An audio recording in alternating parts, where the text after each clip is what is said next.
Fala pessoal, tudo belezinha? Aqui quem fala é o professor Yuri e hoje vamos para mais uma aula. Recomendo que tu olhe a aula anterior para a gente poder se entender um pouco melhor, que agora a gente vai começar a entrar num assunto um pouco mais avançado em relação à geometria analítica, tá bom? Também te peço, se caso tu tá aqui no canal, é novo, ainda não se inscreveu, se inscreva. A gente tem vídeo toda semana, pelo menos 2 vídeos na semana, de matemática para te ajudar a resolver os teus problemas de matemática, tanto para o ensino fundamental, médio ou superior, tá bom? Então, vamos lá. O que acontece? A gente estudou até agora os vetores no plano. O que quer dizer no plano? A gente estudou todos os vetores no 2D. Agora a gente vai partir para o estudo desses mesmos vetores no 3D. O que acontece quando a gente inclui mais um plano, quando a gente inclui mais uma dimensão? O que vai acontecer? A gente vai incluir uma terceira componente aqui na hora da gente representar graficamente, tá bom? E a base canônica agora não vai mais ser só entre I e J, que é o X e o Y. Vai ser entre I, J e K. K incluindo a terceira dimensão. E o que acontece? Quando a gente começa a ter um sistema cartesiano ortogonal, que é o que acontece aqui, esse nome bonito, pomposo, quer dizer que cada plano vai ser, cada um 2 a 2, eles vão ser ortogonais. O que quer dizer com isso? Quando o X se cruza com Y, ele vai formar um ângulo de 90 graus. Quando o X se cruza com Z, forma um ângulo de 90 graus. E assim por diante em todos eles.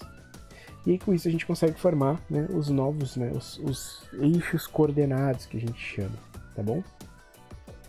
Então, com isso a gente tem agora 3 planos, né, a gente tem 3 planos coordenados. Então, a gente chama o plano XY, que é essa parte de baixo.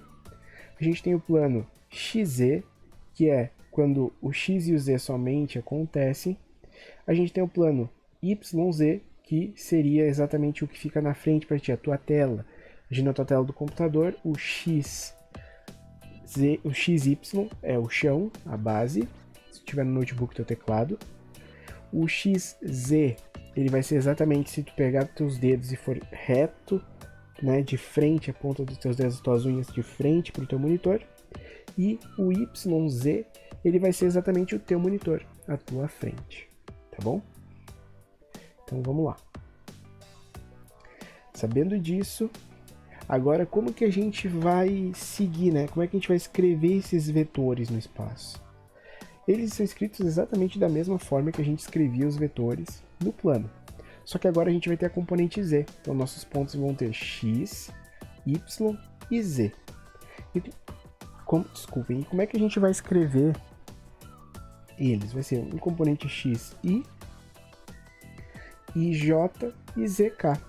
Aqui tinha que ser um YJ e ZK. E o nome dos eixos coordenados vai seguir como anteriormente, né? Somente com a inclusão do X, do Z. Então o X vai continuar sendo as abscissas, o Y as ordenadas e o Z a cota. A gente chama de, esse eixo aqui Z se chama cota, tá bom? E como a gente estava fazendo nos problemas bidimensionais, nos problemas no plano, a gente tem as nossas expressões analíticas, né, dos nossos vetores. O que é uma expressão analítica de um vetor?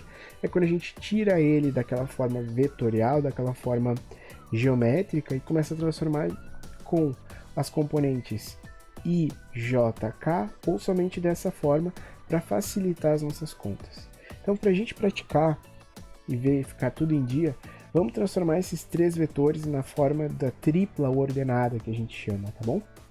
Então, vem comigo, olha aqui, ó. Esse primeiro vetor aqui, ele tem 2i menos 3j mais k, então vai ser, lembra, o primeiro é i, j e k. Vamos olhar esse cara aqui, ó. Ele tem i, ele tem j, mas não tem k, então i, j, quando não tem 0. Esse cara aqui tem j e tem k e não tem o i, então i, j, K. Então vamos ver esse último. Esse aqui não tem I, não tem J, só tem K. Então, I, J, K. Tá bom? Esse aqui é um plano somente no eixo Z. E lembrando que sempre a gente vai escrever sempre o componente I, o componente J e o componente K. Tá bom? Vamos voltar lá para a nossa aula.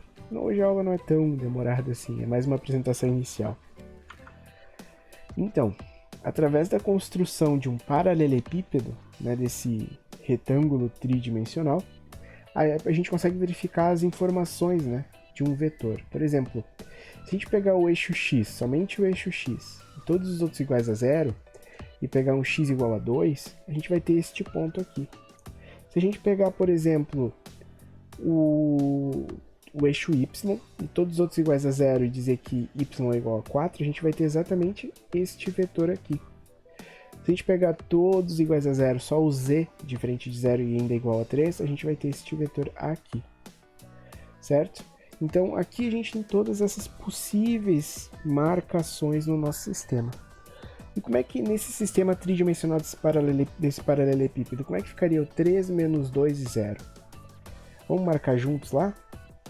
Então vem comigo aqui, ó. Vamos tentar. Vamos ver outros vetores também.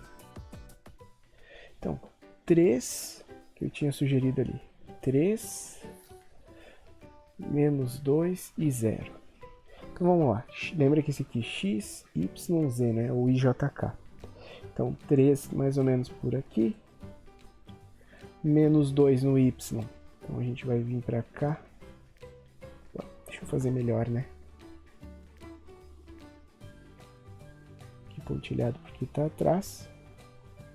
Então vamos supor que aqui está um menos 2. E z0. O z está aqui. Então este vetor resultante vai ser exatamente este aqui, ó. No plano xy. Mas se eu pegar esse aqui, ó, pessoal. 1, 3 e 2. X igual a 1, y igual a 3. Deixa eu até mudar a cor aqui para a gente não se confundir. Vai ficar melhor, né? Diferente. 1, 3 e 2. Então, este vetor aqui, ó, ele vem aqui e ele sobe até o 2. Até mais ou menos aqui. Então o vetor que a gente tem resultante é este aqui, ó. Então é assim que a gente monta os nossos vetores tridimensionais, e a construção desse paralelogramo nos ajuda bastante a gente conseguir ter uma visão tridimensional. Às vezes fica um pouquinho mais complicado, tá bom? Como é que eu sei que ali é o 2? Porque a gente vem aqui, ó, por aqui, aqui, aqui. Então toda essa faixa aqui representa z igual a 2, tá bom? E aí aqui o que eu fiz? Eu vim aqui no y igual a 3, no x igual a 1, e aí eu consegui chegar exatamente neste ponto aqui. Certo? Então, vamos lá, voltar aqui para a nossa aula. Isso aqui é mais para a gente ter uma ideia da tridimensionalidade, que é um pouquinho difícil às vezes, eu tenho dificuldades em enxergar isso.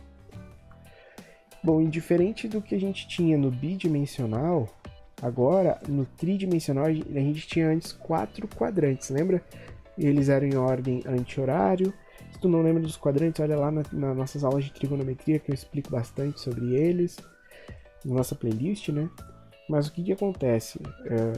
Como antes a gente tinha só o x e o y que dividiam o nosso espaço em 4, nosso plano em 4 quadrantes, como agora a gente está no espaço, a gente tem 3, né? A gente tem 3 componentes, a gente consegue dividir em 8 partes, ó. 1, 2, 3, 4, lá embaixo mais 4.